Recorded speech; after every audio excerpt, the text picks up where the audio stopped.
ಈ ಬಾರಿ ದರ್ಶನ್ ಧ್ರುವನಾರಾಯಣ್ ಅವರನ್ನು ಗೆಲ್ಲಿಸಿ ಎಂದು ಎಸ್ಡಿ ಕೋಟೆ ಜೆಡಿಎಸ್ ಅಭ್ಯರ್ಥಿ ಜಯಪ್ರಕಾಶ್ ಚಿಕ್ಕಣ್ಣ ನಂಜನಗೂಡು ಜನತೆಗೆ ವಿಶೇಷ ಮನವಿ ಮಾಡಿಕೊಂಡರು.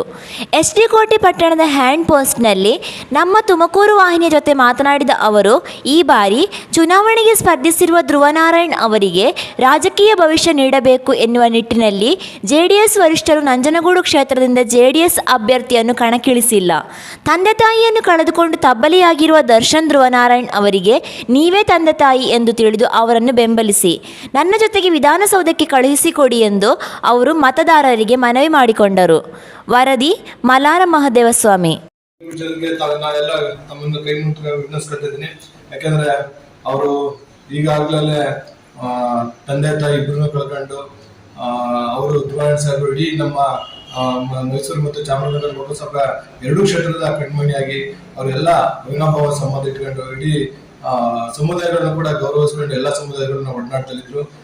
ಧ್ರುವನಾರಾಯಣ್ ಸಾಹೇಬ್ರ ಕನಸು ಈ ಸತಿ ಅವರು ಗೆದ್ದು ಮಂತ್ರಿ ಆಗ್ಬೇಕು ಅನ್ನೋದನ್ನ ಆಸೆ ಇಟ್ಕೊಂಡಿದ್ರು. ಆ ಆಸೆನ ಅವರ ಮಗನ ಮುಖಾಂತರ ಇಡೀ ನಂಜನಗೂಡು ತಾಲೂಕಿನ ಜನತೆ ಆಶೀರ್ವಾದ ಮಾಡಿದಾಗ ಧ್ರುವನಾರಾಯಣ್ ಅವರು ಸಹ ಆತ್ಮಕ್ಕೆ ಶಾಂತಿ ಸಿಗುತ್ತೆ ಅಂತ ಇಡೀ ನಮ್ಮ ನಂಜನಗೂಡು ಮತದಾರರ ನಾನು ಕೂಡ ಕೈ ಮುಗಿ ವಿನಂತಿಸ್ಕೊಳ್ತಾ ದರ್ಶನ್ ಧ್ರುವನಾರಾಯಣ್ ಸಾಹೇಬ್ರಿಗೆ ವೋಟ್ ಹಾಕುವ ಮುಖಾಂತರ ಗೆಲ್ಸ್ಕೊಡಿ ಅಂತ ವಿನಂತಿಸ್ಕೊಳ್ತಾ ಇದ್ದೀನಿ.